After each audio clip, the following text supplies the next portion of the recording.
Okay, we are live. Stoic Esports Intimate ZVX with Stoic, Episode 7, Game 1. Number 1. I'm Stoic Regret. I am Stoic Nouveau.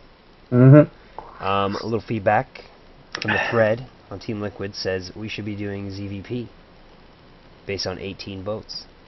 So, ZvP it is. 4 episodes of ZvP this week. Oh my goodness. Got a little cheese, got a little macro, some different unit compositions. It's going to be a good time. Yep. No Marines, though. No Marines at all.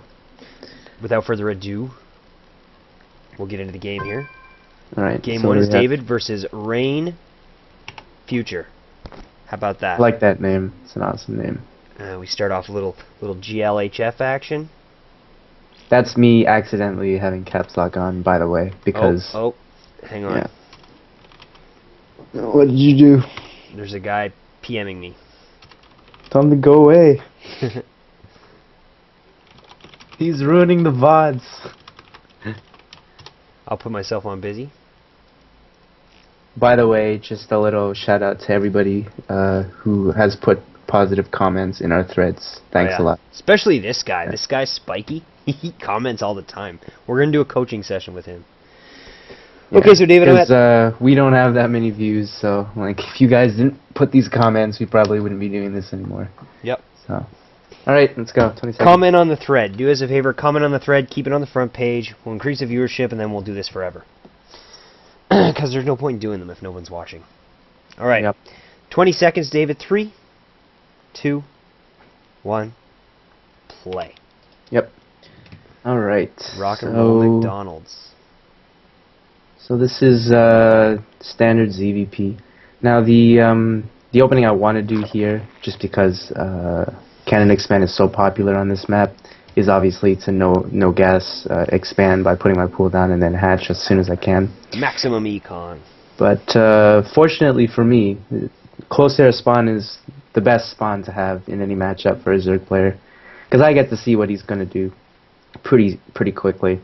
So in this game I'll be able to adapt to his opening 3-gate, which is a little bit odd nowadays. So I'm going to be most likely opening with a gas your screen pool is build. Bouncing all over the fucking place. I'm just going to take it off your view until the game gets going here. Sorry, spamming. Yeah, you spam like a motherfucker. Alright, so just scouting him here. At this point I'm planning on doing a 14 pool, but I see that his gateway is in a really odd position, but that's besides the point. This just basically means he's going to be doing a gateway opening into most likely a 3-gate expand. So I'm going to put my pool down, trying to delay my gas as much as I can, because obviously I want to be as economic as possible. The longer my drones stay on mining minerals, the more minerals I will have. So. If you didn't scout that gateway, would you even put gas down, or would you do a gasless opening?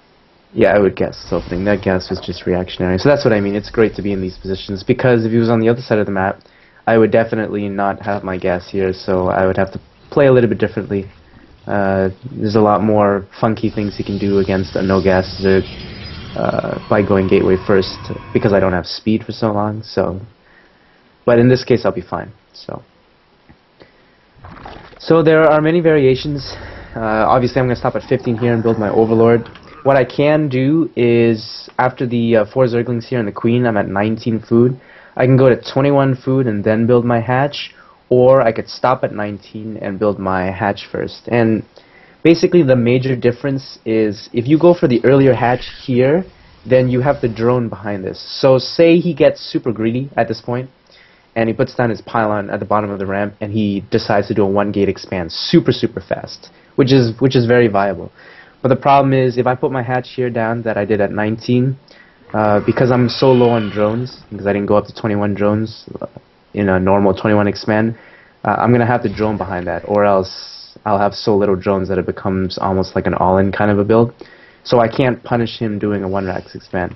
So that's why I see here, even though I'm going to scout with my lings and see that he expands really quickly, I can't punish this by just building a bunch of lings, like 16 lings, and just attacking him. So those are some things to note when you do very small variations of builds. you'll realize that drone timing is pretty much everything when you want to do pressure, reactionary pressure, I mean. It's like, if I don't start off by building enough drones, then I should not invest into units. So just some things to keep in mind if you kind of want to punish players and be able to build 16 lings instantly with speed and just kind of punish a 1-gate expand, then it's better to do a 21 expand. And if you do 19, then obviously your hatch is faster, but it's an economic build, so you should have a goal of being more economic, meaning don't build the lings, just keep droning. Okay. So that's exactly what I'm doing here. So you know he had to have 1-gate expanded because his Nexus is down pretty fast. Yeah, so yeah, I see the Nexus here. So this is the variation. If I went 21, I would have like 16 lings right now, and I would be able to probably get a cancel. But as it is, I don't. But there are upsides to it. I mean, this is a little bit more economic. I'm going to be able to tech a little bit faster, and obviously I'm going to have more drones. So I'm noticing you left 1 on gas, mine 100. Are you going to spend that on a melee upgrade? I always leave 1 because, yeah, like I said, at about this time it allows me to have 100. So if I feel really confident that he's not going to attack me, usually I will just invest in the layer as fast as possible. And the reason why a layer is good in these positions, it's not really for the tech, because if he does attack me, I will have to stay on Roachling anyways, so it doesn't matter from tier 1 or tier 2. But the tech allows me to, because of these positions, morph an Overseer and go straight into his base. So I can pretty much know exactly what he's doing at a really, really fast pace. It's basically a free scan, so... Your layer goes down just before 7 minutes. Yeah. Well, the reason I'm doing this is because I know that he 1-gate expanded because of the earliness of his Nexus. So when someone opens with a 1-gate expand, the warp gate pressure will be a little bit later than if he opens 3-gate, just because the amount of sentries he has, they have to be warped in after the additional 2 gates are up. So his econ will be better because his Nexus goes down faster, but the push will be a little bit lighter. So this allows me to kind of hold off on my Roach Warren, because if he attacks me with an army here, because his 3-gate, his additional 2 gates was later than the first gate, and his Nexus, his sentry count is going to be like his first warping. So as you can see here, his army here, see how many sentries, it's the huge bulk of his army, and that's why these spine crawlers will be pretty huge. So I actually don't have to build roaches, I can just stay on lings at this point, and that'll be totally okay. So at what point do you want to take a third, or what's your general plan? Yes, so my game plan here, just because I see his sentry count, is basically to get rid of the sentry count. Because I know that 3-gate pressure means that his robotics facility is a little bit late, like as you can see, it just went down right now. So there are various things I can do. I could have put down a Hydra Den and kind of gone into a Hydra Ball, which I've done in previous games. That kind of counters the little timing window when he only has Immortals and doesn't have Colossus. Hydras are very good against Immortals and Gateway. But in this particular case, I like doing drop play just because of the positions. So not only, I don't exactly have to use the drop play to drop into his main kind of a thing, but as long as he knows I have dropped, there's always that threat, and in these positions, it keeps the Protoss in a very bad position. Because if you do doom drop him, if you drop, it doesn't have to be a lot of units. If you drop 20 lings into his main base, he actually has to have a significant force there, because lings are so fast that if he leaves 4 zealots there, I can just run into his mineral line, and then that would kill a ridiculous number of probes. So I'm going to pause here at 10 minutes. 10 minutes 15 seconds. 10 minutes 15 seconds. How far ahead am I? Like 5 seconds. Where are you? Okay, and 13, 14, go. Okay. Seems like I was like 45 seconds ahead. Yeah. So I put this Baneling Nest down because he actually didn't continue attacking me, and I was kind of hoping that he would kind of attack me at one point, maybe with his first Immortal or first 2 Immortals. And then what that would allow me to do is just build Roachling, fend that off first, and then go into drop play. But he didn't, so if I just stay on Roachling at this point, and even if I drop him with Roachling, because he's going to be in a defensive position, because I know that he's sitting in his base waiting for me to attack him, I'm going to need some kind of a tech unit. So Okay, as you can see here, he's annoying me with this drop. Yeah, this is really actually hard to deal with, I find. Yeah. When people do that. But that's fine. I'm just continuing with my game plan as best I can. So the Baneling drops here is to get rid of his sentries so that my Roachling army will be able to actually fight him. The only thing you have to worry about when you're doing this is you cannot take your time on it. This is why I don't even take my third at this point. I'm quickly putting my resources into this army composition as fast as I can. Is because the minute he stabilizes on Colossus Tech, this build completely fails. And because I'm on 2 base, not only does the build fail, but you pretty much cannot win at that point. So I'm rushing this as fast as I can. Like, even though he's harassing me here, even though I might have minerals to get a third, my priority is I want to hit him as fast as I can. I want to see if I can do damage as fast as I can. So you're not worried about him taking a third right now? It's very difficult to stop that on a map like this because there's no way of me actually punishing that positionally. So here I'm just trying to be a little bit fancy and bringing a Overlord down there to try to hit some probes, but I'm pretty sure he's good enough to react. Yeah, he reacts. So that's a little bit unfortunate. That could have been game-changing if those dropped on all of his probes, but this is kind of good for me. He's caught a little bit out of position. It's really nice. Full energy sentries too. Yep. So now you take your third. So now I take my third, yeah. Unfortunately for me, this is a mistake because I forgot about his Warp Prism. So I should not have taken my third empty like that. I should have sent units up there. So at this point, I'm just trying to do as much damage as I can. I see that he's not moving his probes, so I use this opportunity to kill off a little bit of probes. And I'm just trying to be as cost efficient as I can. So as you can see in the top left, my third base is going to get cancelled. So big mistake by me. I should have realized that the Warp Prism was still out, and I could have gotten a free third by just sending 2 or 3 roaches at that location, but I did not. So big mistake. So I'll just take my third somewhere else. And at this point, you can see how that little timing window, how the Colossus came out now. He's got a Colossus in your base. Yeah. So see, if this Colossus was where my attack was, then this attack would be completely botched. So as you can see, timing is everything when you do builds like this.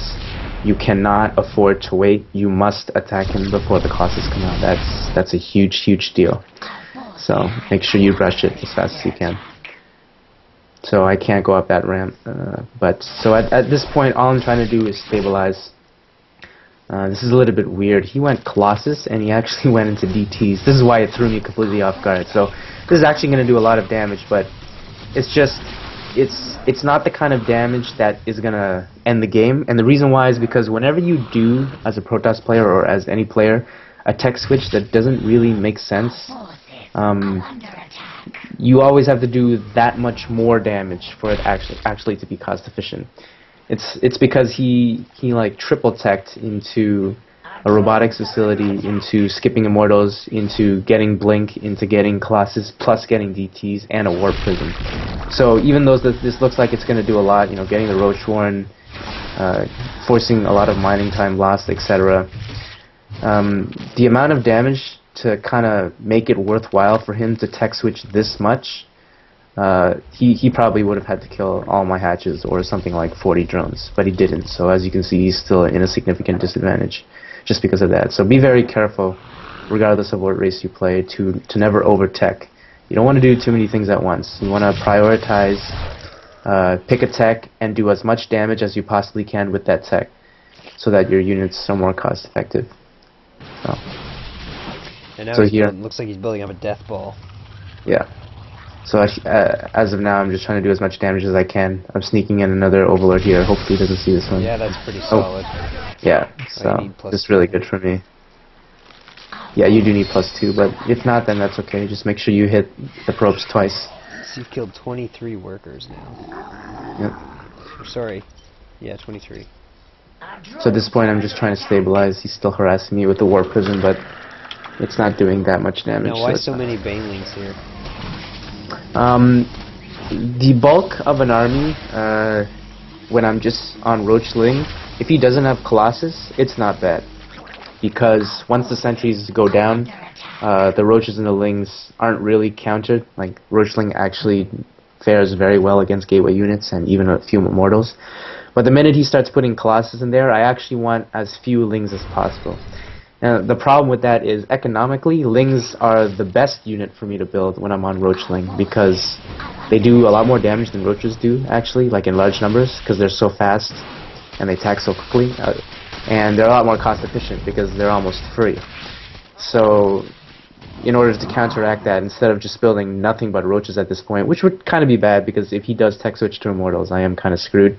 I just continue with building a large number of Lings, and just to kind of make up for the Colossus, I just build more Banelings than I normally would need. So Banelings don't do too well, but at least, you know, the ability for Banelings to do damage is more reliant on his positioning. So, you know, even if Banelings don't counter Colossus, if I get like 4 drops of full Overlords onto 2 Colossus, I will kill them, right? So this is a little cute by him, but it's not going to do much because I have Roaches here. He's got Dark Templars, that's really frustrating. Yep. But like I said, see, just this is basically how I understand the game. It's when you do tech switches this complicated, the amount of damage that you actually have to do to make them worthwhile is significantly more than if you did a normal tech path switch. So like, for example, if he didn't go DTs here, which really he shouldn't have, it doesn't make any sense. Say he did this same type of fancy play, but just used Zealots and maybe Stalkers, then the amount of damage that he would have needed to do for it to kind of pay off would be less. So if he did this damage with just Zealots and Stalkers and stayed on Colossus and focused on getting more Colossus, then it would have been very difficult for me to win this game. So at this point, I'm just waiting for him to be in a good position. I'm just kind of running around here. One good engagement is all I need at this point, because his sentry count is just so low at this point. So as you can see, I don't have any more Lings in this army because against this Colossus ball, they would have been really useless. So as you can see, not enough Immortals. The Archon tech switch was a little bit odd. He should not have invested in so many Dark Templars. So I'm just overrunning him at this point because he has the incorrect unit composition. And that should be game. There's not much he can do. Yeah, there's not much he can do at this point. That sentry could be force building you out. No, I didn't have energy. Yeah. So yeah, this game was a little lucky by me. Yep. That's it. Alright.